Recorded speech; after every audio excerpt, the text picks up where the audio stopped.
ડીસાના રામસણ ગામના આધેડે કરી આત્મહત્યા। પુત્રના ત્રાસથી ઘરમાં ગળે ફાંસો ખાઈ લીધો। મરતા પહેલા વિડીયો બનાવી દિવાલ પર લખ્યું, 5 લોકોના ત્રાસથી આત્મહત્યા કર્યાનો ઉલ્લેખ। 7-8 વર્ષથી માનસિક ત્રાસ આપતા હોવાનો પણ આક્ષેપ। તલાટી પુત્રે માનસિક ત્રાસ આપતો હોવાનો ખુલાસો। પોલીસ મને ન્યાય અપાવે તેવી માંગ કરી। મૃત્યુને પીએમ માટે સિવિલ હોસ્પિટલ ખસેડાયો। પોલીસે વિડીયોના આધારે ગુનો નોંધીને તપાસ હાથ ધરી।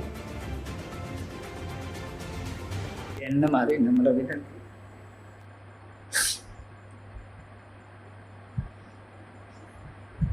ત્યાં દોષીઓ મારા છે, મને મારવા મજબૂર કર્યો છે। હું 7-8 વર્ષથી ત્રાસ શીખ્યો છું આ લોકોથી, અને મારો વિડીયો છે ને બેન સુધી પહોંચે એ મહેરબાની કરશો। સોશિયલ મીડિયા તમે તે મિત્રો કે બેન સુધી પહોંચાડજો, એસપી સાહેબ સુધી પહોંચાડજો।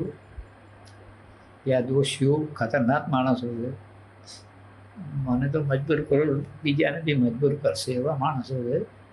બીજો આરોપી લવજીભાઈ વિહાભાઈ, ગામ રામસણ સોલંકી, 3 નંબર એનો છોકરો છે લવજીભાઈ વિસાભાઈનો, રાજેશ લવજીભાઈ, મારી પોતાની દીકરી છે, ડોન તરીકે છે ડોન શિલ્પા ભીખાભાઈ, જેના લગ્ન થયા નથી, બહુ માથાભારે છોકરી છે, વિચિત્ર મગજની છે।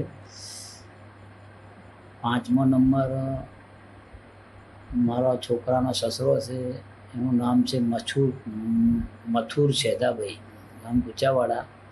એ પણ મને બધાએ આ 5 આરોપીઓ એટલો બધો મને મરવા મજબૂર કર્યો છે ને બેન કે હું હવે મારે નહોતું મરવું, મારે જીવવું છે, મારે પોતાને જીવવું છે, પણ મને આ લોકો મને ત્રાસ આપીને મારા માનસિક રીતે મને હેરાન કરી નાખ્યો। હવે હું ઘેર આવ્યો, હવે મારે આત્મહત્યા સિવાય બીજો કોઈ રસ્તો નથી। છોકરા બીજા સત્તા રહેવા છતાં પણ એ લોકો કોઈ રાખતા નહોતા, બહુ ત્રાસ આપતા હતા। છોકરીઓ ત્રાસ, છોકરાનો ત્રાસ, ને મને કાકાનો જે છોકરો છે એને પણ ખૂબ ત્રાસ આવ્યો હતો।